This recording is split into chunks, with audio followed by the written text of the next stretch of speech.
Hello guys, welcome back to my YouTube channel. It's your girl Dobby. Thank you for clicking on this link, and for those who are new here, you're welcome. Kindly subscribe to stay with me and let's have plenty of talk together, and I promise you're not going to regret it. To those coming back for the second and third and fourth time, you're welcome. You're the real G's.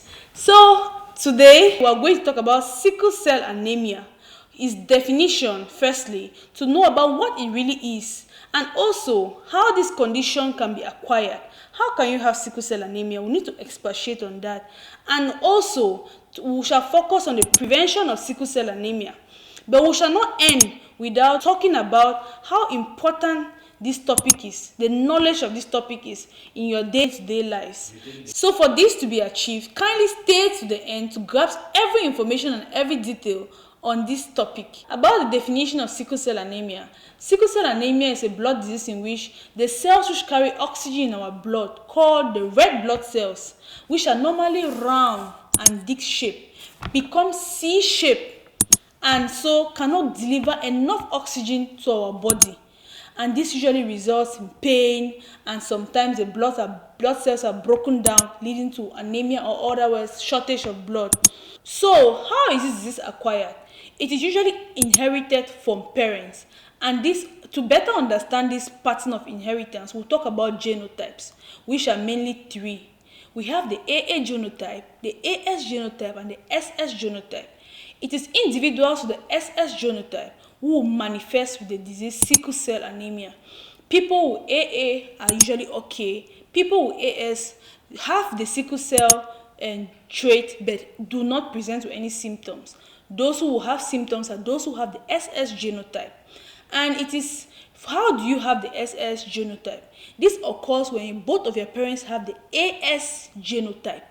When both parents are having a child, there is a probability that 1 out of every 4 of these children may have the genotype SS and therefore have sickle cell anemia. This disease can actually be prevented. Firstly, it is important to know your genotype status by doing a test called hemoglobin electrophoresis.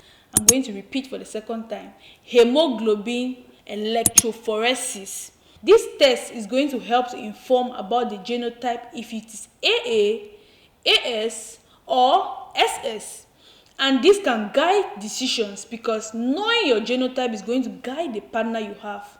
A person who has a genotype AA has little or no problem in choosing a partner, because most of his partners, no matter the genotype, may not result in a sickler. But a problem comes in for a person with the genotype AS. He or she must watch out for the partner he or she has, because if you meet up with a person who is also AS, there's a high chance, there's a 1 in 4 chance of having a sickler. Individuals who have the genotype SS can only marry individuals with the genotype AA to prevent the incidence of sickle cell anemia amongst their children. This information is very crucial, especially before starting a relationship and before engaging in marriage, for both partners to know their genotype, if you have to prevent the incidence of this disease, sickle cell anemia.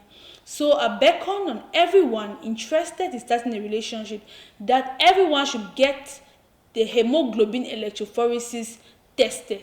From what we have said so far, the question is, what is the relevance of knowing about sickle cell anemia? There are so many advantages, but I'm just going to focus on 2 aspects: the emotional aspect and the financial aspect. Firstly, babies are beautiful, babies are tender, babies are precious to their parents. And you have a baby who comes, and most times the baby is in pain. Also, this baby may have frequent admissions, and in some cases have a shorter lifespan than their mates. It's so demoralizing for most patients. Second aspect, which is the financial aspect of it, hospital admissions entail a lot of money. And in Africa, most of us don't have insurance. It costs a burden to be always in the hospital, paying hospital bills, unplanned for our babies. And no matter how much love we have between us, the financial stress even comes to stress families to the extent that some parents divorce or separate because of the burden of a child who's suffering from sickle cell anemia. If I'm talking to someone who is really suffering from sickle cell anemia, I just want to say to you, you're beautiful, you're strong, you're a survivor, You are capable of doing everything. Live life positively, getting up every day to fulfill your purpose.